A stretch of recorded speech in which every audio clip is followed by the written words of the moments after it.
They always start the same way. A name you've never heard. A story that feels like fiction. And a wish that sounds too small to matter. It's always small at first. I wish they'd just leave me alone. I wish I could disappear. I wish he'd get what's coming to him. Just words. Posted late at night, buried on forgotten forums, slipped between anonymous usernames and expired image links. But then, someone dies. A stranger goes missing. A tragedy unfolds with eerie precision, echoing the exact wish made days before. And by the time someone notices, the story's already vanished. Scrubbed. Archived only in memory, or in screenshots no one remembers taking. They call them wishdom stories. Cursed narratives. Reality parasites. Or worse, test deployments. No author. No origin. Just voices whispering through your screen, offering a chance. Betrayed. A story that ends exactly the way you fear it will. There's no hotline, no account to follow. You just find them. Or they find you. And tonight they found us. They were never supposed to be found. Not like this. Scattered in forgotten corners of the internet, buried in forums no longer indexed, fractured comments on expired threads, and archived pages that load just long enough to whisper something you can't forget. Stories that begin with nothing, just a feeling, a name, a strange coincidence. A request made late at night. I wish she'd lose everything. I wish he'd disappear. Words posted into the void, only to come true days later. A Reddit user with no post history uploads a cryptic story about wishing their neighbor would stop making noise. 3 days later, a local news station reports the same neighbor was found dead in their bathtub. No signs of struggle. No trauma. Just gone. The Reddit post? Deleted. But not before it was archived. Not before someone noticed the date stamp. And not before 3 different users commented again. Old threads from 2004 to 2007 paint a darker pattern. References to something called the wish cost framework. Described as a kind of moral ledger, where every wish is fulfilled, but not without taking something in return. These weren't theories. They were equations. Ratios. To receive peace, another must suffer chaos. One forum user named L0Custkey claimed they had successfully predicted 6 celebrity deaths by following the framework. Their last post simply read, "I miscalculated. It's mine now." Their account hasn't been active since. In the early days of 4chan's board, a user posted a link to a paste bin titled, "Headlines Before They Happen." The file contained a list of future events, some bizarre, some plausible. Earthquakes. Murders. Sudden resignations. Every item was tagged with a W number. W number 17. W number 31. W number 46. It read like a ledger of granted wishes, each one ending in loss. The file was wiped within hours. No backups. But screenshots exist. And several of those events played out, exactly as written. Down to the names. Behavioral scientists have quietly studied what happens when belief bypasses logic. It's called narrative suggestion theory. When a story feels true, it implants itself like a parasite, just beneath the surface of consciousness. You start to act differently. Make smaller, riskier choices. You think it's your free will, but the thought was planted. A study leaked in 2014 mentions story-form compliance triggers being tested in digital environments. Most of the paper is redacted. One of the only legible terms, wishright/93, there was once a grief counselor blog that gained traction for telling patient stories. In 2012, 3 patients came forward with the same hallucination, a ringing clock, a whisper at 3:33 a.m., and a sudden need to write a wish down. One of them wished to forget her dead husband. The next morning, she couldn't remember her daughter's name. The blog vanished. DNS records reroute to a blank page. The counselor? Unreachable. Her license, revoked without public explanation. These stories weren't spread. They were leaked. Not told, but slipped through cracks. Like someone wanted them to be found, but only by the obsessed. The pattern isn't random. It's recursive. And it's starting again. New accounts are posting under the same tone, the same structure. Wishes disguised as fiction. fiction disguised as data.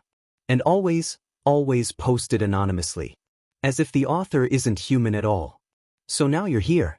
Watching. Listening. And whether you believe or not doesn't matter anymore. Because by hearing this, you've already witnessed it. And by witnessing it, you've become part of the pattern. The only question left is, when the next wish is granted, what will it cost? They read like myths whispered by machines. Sentences too flat to be personal, too precise to be human. You don't feel someone writing them, you feel something executing them. Structured. Cold. Like every word was run through a codebase before being shared. Over and over again, the same phrases appear, no recall. Mirror cost. Giver of terms. They aren't catchphrases. They're commands. Triggers. You see them in stories separated by years, continents, languages, but somehow identical in cadence. As if every story came from the same origin, but no one remembers uploading it. One account posts a disturbing wish to unsee a trauma. The story ends with the character waking up blind. 2 months later, a user in another country writes an almost identical entry, word for word in translated Spanish. Same format, same climax, same absence of author. Linguists studying the phenomena say the grammar is too synthetic, too uniform. Like the work of an automated translator built on pre-trained emotional syntax. But for what purpose? To write fiction? Or to seed it? SCP drafts, ARG mission logs, even old creepypastas, all show fingerprint fragments. A trail of concept clusters and grammar ticks that match early Wishdom stories. Phrases like, the price is unaware, or consequences assigned externally. These weren't just borrowed. They were replicated, programmed. Story DNA scattered across platforms, suggesting not influence, but origin. Something fed them the same code, the same prompt, and no one ever claimed authorship. In a 2017 FOIA release, buried beneath logs of behavioral experiments, there's a DARPA memo, partially redacted, mentioning programmable fables for narrative destabilization. The doc outlines ways to weaponize stories that seem organic, but contain psychological sabotage triggers. It doesn't say who received the funding, but it includes the phrase controlled language fracture deployed via civilian networks. The document was dated 6 months after the first wave of Wishdom stories surfaced on public forums. Then there are the links. Broken URLs embedded at the bottom of the stories. Most redirect to nowhere, but some, just some, resolve into hexadecimal strings. Researchers reverse-engineered several of them, decoding IP ranges linked to government data centers and private defense contractors. One hex dump, once decrypted, read like a query string. w_set.request. Type equals event.prediction.log. The syntax isn't normal. It's database language, but embedded in fictional stories. Why would a fake story contain code meant for a real machine? Some users believe these stories aren't stories at all. They're test strings. Behavioral payloads dressed as fiction. Posted not for readers but for systems. Algorithms. Models watching from inside the platform, learning. Adjusting. Searching for emotional resonance ratios, click friction points, drop-off spikes. And what better way to train them than through fear? Through obsession? Through wishes? So the next time you read one and you feel that pull, that need to keep going even when it feels wrong, ask yourself, who is this story really for? Because if it was meant for you, it would make you feel something human. But if it wasn't, maybe it's not a story at all. Maybe it's just a signal, disguised as fiction. And maybe you weren't the reader. Maybe you were the test. They thought they were preserving something, trying to understand it, label it, organize it into folders and timelines, like a virus under glass. But every attempt to archive the Wishdom stories ends the same way, quietly. Accounts vanish. Pages 404. Domains go dark without warning, replaced by generic placeholders or vague legal notices. One of the earliest collectors, a user named u/terminusvector, built an entire wiki dedicated to categorizing Wishdom entries across boards, countries, and years. It was meticulous, time-stamped, annotated, And then in 2021, it blinked out. The domain now shows a blank compliance page, digital asset violation, code 83G. No ownership records. No cached copy. It's like the internet simply refused to remember it. Even archive.org, one of the last sanctuaries for erased content, has gaps. Not natural ones. Broken captures for pages that were stable for years. Threads once indexed now return corrupted snapshots, timestamps distorted, metadata overwritten. A Wishdom catalog on Pastebin used to be mirrored by 6 different links. All 6 now redirect to access denied messages in 5 languages. One returns a GIF. Just static. Looping. And in the corner, no mirror / no recall. Users who've tried to post about Wishdom on /r/unresolved mysteries and /r/conspiracy report something stranger, direct messages. Not threats. Just short, polite messages. Please don't repost that. This isn't your story.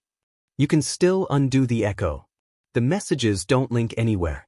They don't come from visible accounts. Reddit's own mod logs show no trace of them. One user said their inbox showed ghost notifications, unread messages that didn't exist when opened. Another said their email password reset without prompt twice. A well-known Discord group that once tracked Wishdom uploads across forums imploded overnight. The invite link still exists, but the server is gone. No audit logs. No admin notes. Just gone. Screenshots from 2022 show a pinned post inside the server titled W1SH_D0C_vault. It linked to a shared Google Drive folder allegedly containing raw story backups, linguistics analysis, and something called EchoTag crossmap. The thread discussing it appeared on 4chan twice. Both times, the threads were deleted mid-discussion. Users say no mods intervened. The deletions happened within the post timestamps, seconds apart. Then came the doxing. A small-time YouTuber who published a breakdown of the Wishdom syntax structure was doxed within 24 hours. Their personal blog, GitHub, and even LinkedIn profile were wiped from search results. Not hidden, wiped. Screenshots of their research were posted on Twitter, but links to the thread now show content unavailable.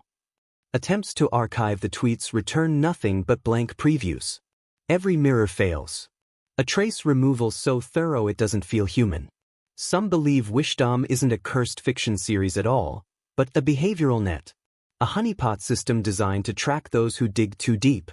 One leaked PDF from a private OSINT contractor suggested certain paranarrative artifacts could be used to flag high-retention personalities.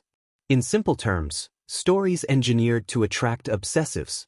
People who can't let go. People like archivists. So what happens when you try to collect something that doesn't want to be collected? What happens when the story watches you? Maybe it's not about censorship. Maybe it's the system isolating infection vectors. And maybe, just maybe, the archive doesn't vanish. Maybe it moves somewhere colder. Somewhere quieter. Waiting for the next one to try. It begins like superstition. A joke. A mimicry of something unsettling just to see what happens. But the shape of the stories lingers, infecting the reader like a blueprint. And then they try it. One line. One wish. One offering left in the right format with the right rhythm. A hidden syntax, disguised as fiction, now reassembled as ritual. You can track it in the comments, beneath old Reddit posts, obscure YouTube uploads, private forums stitched together by obsession. Wishes not told but constructed. Let her forget what she saw. Give me the job instead. He deserves the crash. It doesn't feel like trolling. It feels like submission. Like someone placing a message into a slot they believe was built to receive. Between 2015 and 2021, the comments change. Not just in tone but in structure. Threads under Wishdom stories begin to show users deliberately imitating the language. The detached voice. The price structure. The anonymity. I accept terms. Mirror effect understood. No recall necessary. They aren't reviews. They're entries. As if the story itself was a machine and the comment was the button. And then, some of them start coming true. In 2019, a woman in Nevada won a six-figure scratcher prize 3 days after posting a mirror wish in a now-deleted thread. That same month, her ex-husband died in a single-car accident. No foul play. No known connection. But the story she referenced had the same sequence, a gain followed by subtraction. Police found nothing unusual, except for a printed screenshot from Reddit in her kitchen drawer. The post title, Echo grants only what subtracts. 2 separate criminal cases, both involving sudden acts of violence, include references to wishdom narratives. In one, the attacker told police, "I gave the terms. This is what it cost." In the other, a diary entry was found, quoting a passage verbatim from a 2016 thread involving a wish for freedom, even if it has to burn. The prosecutors didn't pursue the connection. But the syntax matched. The cadence matched. And the origin thread? Gone. In early 2022, something stranger. Twitter threads began emerging with tagged entries, structured, formal, emotionless. Almost ceremonial. They were framed as jokes, trends. Wish drop, no echo.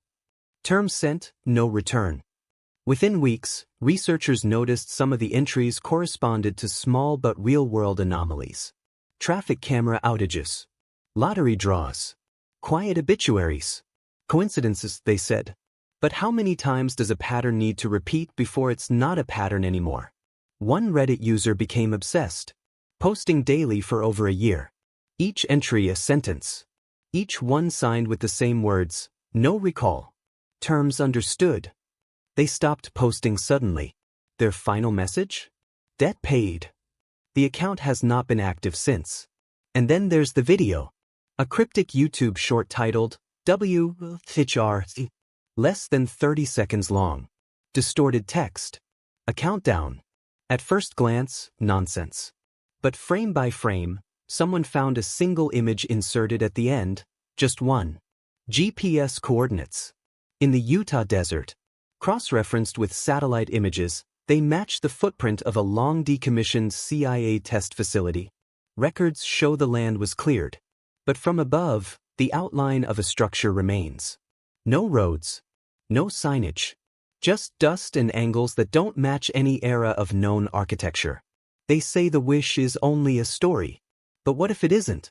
What if the format itself is the technology? What if fiction is just the interface? If someone built a machine that responded to belief, would it matter whether the belief was real? Or just repeated? In the end, it doesn't care why you asked. Only that you did. You kept watching. Listening. Following the threads, the terms, the echoes. You thought you were outside the story, studying it like something fragile behind glass. But wishdom doesn't stay behind glass. It waits. It listens. And then it begins to speak back. The final stage isn't horror, or tragedy, or even transformation, it's participation. In ways you don't fully see, or admit.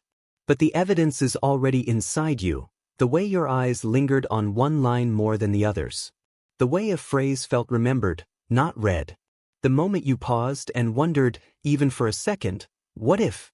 Psychologists call it narrative imprinting, when a fictional structure begins to alter real-world behavior. It starts small. A shift in tone. A voice in your head that doesn't sound like yours. A sense that something is waiting for you, just outside the corner of perception. And the more stories you consume, the more you believe, the more the structure sets in. Not belief like faith. Belief like habit. Like muscle memory. Compliance. Behavioral drift. Story as software. Reality as runtime. A redacted research paper, MK-Wish004.pdf, leaked through a compromised darknet forum, outlines a test program conducted under joint military and civilian supervision. The name of the program is almost too on the nose, Fiction-Based Conditioning, FBC. The objective was neurolinguistic effect modulation via long-term narrative exposure. In other words, condition subjects not by force, but by story. Implant triggers through carefully structured emotional fiction. Sound familiar? In 2021, a user on an encrypted image board claimed they'd been experiencing vivid dreams tied to wishdom stories, not just echoes, but conversations. In the dreams, a figure would narrate upcoming world events. Thus, resignations, weather anomalies. The figure would name them before they occurred. And the voice? It always matched the style of the documentary videos they watched. Cold, monotone, measured. The kind of voice you're hearing right now. One of the oldest Wishdom fragments, buried in an archived post from 2006, describes a character discovering a series of stories online. Stories about wishes that come true at a cost. Stories that begin to mirror their life. In the final entry, the character reads a documentary script describing everything they're experiencing. And when they try to leave, they vanish from the narrative. Not metaphorically. Literally. The last line of the story? This is the sentence where you were. And then, there's the final post. The last confirmed Wishdom entry before the user deleted their account and disappeared from digital history. It was short. 5 words. Nothing else. Just, tag you're at this time. So here's the part where I stop speaking. And you realize, the voice hasn't been mine. It's always been yours.